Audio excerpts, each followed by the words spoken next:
Good morning, students. Today I am going to start statistical physics and thermodynamics. So let us start from the first chapter, entropy. First of all, we will see what is entropy.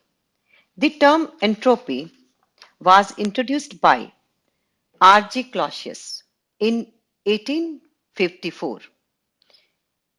Entropy is the measure of randomness or disorder in a system. It is a state function like enthalpy and internal energy. State function means it depends on initial and final states of a system. As we can calculate the change in enthalpy, change in internal energy, in a similar way, we can find the change in entropy.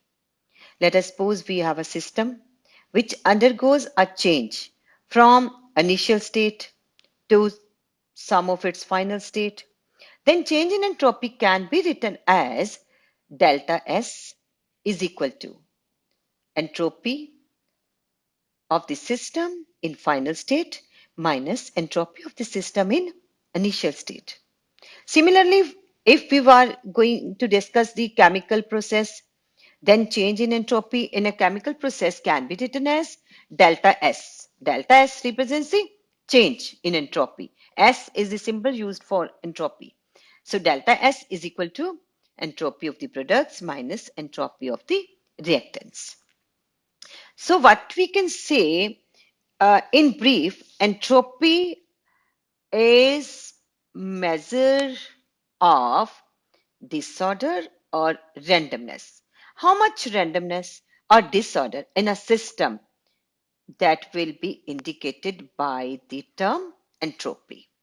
Now let us further see what are the units of entropy. Now we know for a reversible process, change in entropy is always equal to how much heat energy is supplied to a system at what temperature. That is, mathematically, we write entropy S is equal to Q by T. Q is the heat energy supplied to the system and T is the temperature.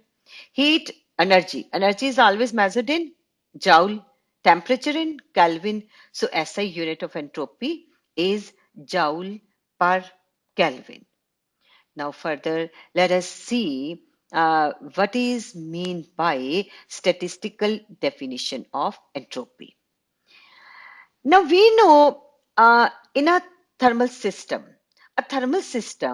basically can be described both thermodynamically and statistically.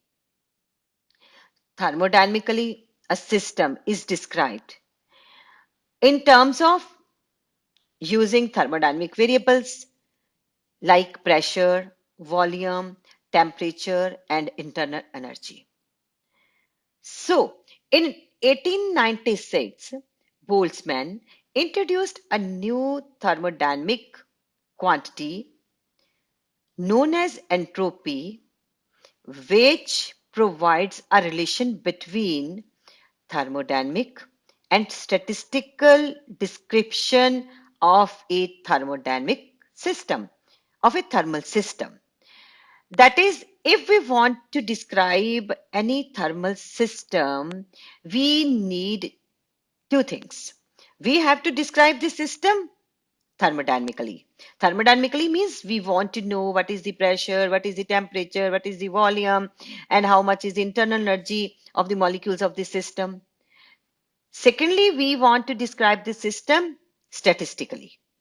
So, thermodynamic behavior of a system is related to thermodynamic probability. Statistically, we will represent the system by using a thermodynamic using a parameter known as thermodynamic probability. Now, for a system in thermal equilibrium state, thermodynamic probability, which is represented by letter W, and entropy S of the system is maximum. When a system exists in equilibrium state, then thermodynamic probability and the entropy of the system is maximum. Now we know in a dynamic system, the value of thermodynamic probability W is very large. So it is convenient to deal with, instead of W, we should deal with log W. Hence, this new parameter S is proportional to log W. That is, S is proportional to log with base E W, or we can write S is equal to K log W. Here S is known as entropy of the system, K is Boltzmann constant, and its value everybody should know. It is equal to 1.38 10 to the power minus 23 joule per Kelvin. Now this equation S is equal to K log W is known as statistical definition of entropy. So statistical definition of entropy is S is equal to K log W. Here S represents entropy of the system. W is the thermodynamic probability of the system. Now let us further calculate how much is the change in entropy of a system. How we can calculate, how we will derive the relation to calculate the change in entropy of the system. Now for this already you have done in the previous third semester you have done Maxwell-Boltzmann distribution, Bose-Einstein distribution and Fermi-Dirac distribution. In all that you calculated the expression for thermodynamic probabilities. Now, in case of Maxwell-Boltzmann statistics, we know thermodynamic probability is equal to n factorial multiplication I ranging from 1 to k gi raised to the power ni over ni factorial. Similarly, in Bose-Einstein statistics, W can be written as summation I ranging from 1 to k ni plus gi minus 1 factorial over ni factorial over gi minus 1 factorial. Similarly, we can already derive for Fermi-Dirac statistics. Now, it is very much clear that in all the cases, thermodynamic probability is proportional to, or we can say thermodynamic probability depends on which factors? Number one, number of particles, Ni. Number two, Gi, that is number of phase-space cells. So what we can say further, that the number of particles in case of gaseous system, that is the number of molecules. They depends on number of moles of the system, and number of phase-space cells depends on available volume and the internal energy of the system. Therefore, what we can say, thermodynamic probability of a system, it depends on, or it is a function of number of moles in the system, volume of the system, internal energy in the system. That is, W can be written as mathematically equal to F of mu V U. Now, when a small quantity of heat, dq amount of heat is applied to a system, keeping number of moles, molecules in the system constant and volume of the system constant, then what will happen? When we supply the heat energy to the system, this heat energy will increase the internal energy of the system only, because number of moles and the volume of the system assumed to be constant. Now, using equation for first law of thermodynamics, delta Q is equal to du plus P dV. Now, we have already assumed that V is constant. Now, V is constant means dV will be equal to 0. Therefore, heat supplied to the system will increase the internal energy of the system. That is, delta Q is equal to du. Further, we know, according to the equation of common approach to the three statistics already done in the third semester, we derived this equation, that is d log W minus alpha dn minus beta du equal to 0. Now we assumed number of moles or the number of particles in the system are constant, that is n equal to 0. N is constant, sorry. If n is constant, number of particles in the system constant, its derivative dn equal to 0. Now let us substitute this in our basic equation of approach. So we can write d log w, second term will be 0, dn equal to 0, minus beta du equal to 0. Or we can, no, we already derived in our third semester the value of beta constant equal to 1 by kt. Substitute this. So we can write d log w minus beta 1 by kt into du equal to delta q equal to 0. That is, we can write d log w minus dq over kt equal to 0. From here, we can write d log w is equal to dq by kt. Or let us move k on the left hand side. We can write k d log w equal to dq by t. Let us move this k inside the brackets. We can write d k log w equal to delta q by t. Now let us substitute k log w by using statistical definition of entropy. S is equal to k log w. So we can write d S is equal to delta Q by T. What is ds representing? Change in entropy is equal to delta Q. How much amount of heat is supplied? Delta Q. That is, when delta Q amount of heat is supplied to the system at a temperature T, how much is the change in entropy? Delta S, ds. So ds is equal to dq by T. So this was how we can calculate change in entropy. Change in entropy ds is equal to delta Q by T. Further, next topic is, let us prove that entropy is additive in nature.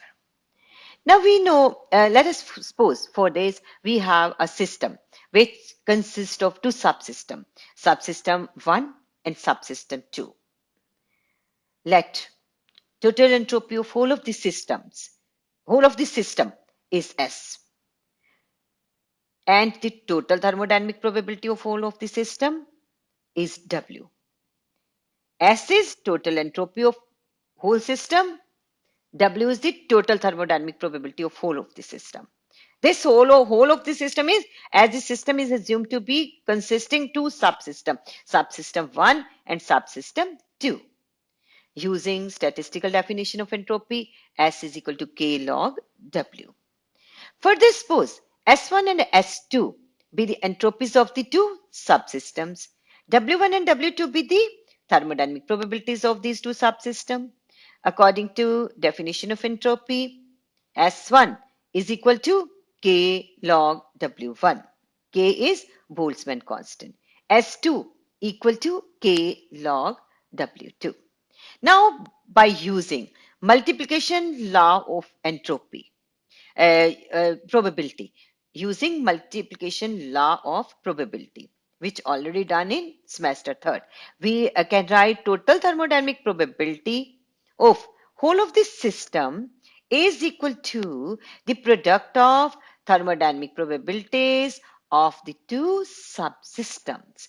That is, mathematically we can write W is equal to total thermodynamic probability. W is equal to W1 into W2. Taking natural log on both sides, log W is equal to log W1 W2, or log W is equal to log W1 plus log W2. Multiplying both sides with Boltzmann constant K log W is equal to right hand side K log W1 plus K log W2. Left hand side again, what is K log W? It is equal to S, that is total entropy of the system, is equal to K log W1, that is S1, plus K log W is S2. Therefore, entropy of whole of the system is equal to sum of entropies of two subsystems. This is known as additive nature of entropy. So, If the system consists of n number of subsystems, then how we can write total entropy of all of the system? S is equal to entropy of the first subsystem plus entropy of the second subsystem plus entropy of the third subsystem plus so on plus entropy of the last subsystem. That is total entropy S is equal to S1 plus S2 plus S3 plus so on plus Sn. Now, if further we will here define two new parameters. One is extensive parameter and the other one is intensive parameter. Now, what is intensive parameter? Now, if the value of a physical quantity or a parameter of whole of this system is equal to sum of the values of parameter of each of the subsystem, it is called extensive parameter. That is, for example, in case of entropy, total entropy, as already we have seen, S is equal to S1 plus S2 plus S3 and so on. If the system is divided into three subsystems, S is equal to S1 plus S2 plus S3. If the system is divided into four subsystems, total entropy S is equal to S1 plus S2 plus S3 plus S4. So it means, what I mean to say, if the value of the given parameter related with the whole of the system is equal to sum of the values of the parameters related with each of the subsystems, then that quantity or parameter is known as extensive parameter. Similarly, we can write for volume. Volume is also extensive parameter. Area is also extensive parameter. Internal energy also extensive parameter. So here you are supposed to learn these 3-4 examples of extensive parameter. Now further, what is intensive parameter? If the value of parameter remain unchanged when the system is further divided into subsystems, it is known as intensive parameter. For example, temperature is intensive parameter. If the system is divided into, let us suppose, into two subsystems, then both of the subsystems, they must be having the same temperature. Now, similarly, pressure is intensive parameter. Surface tension is also an intensive parameter.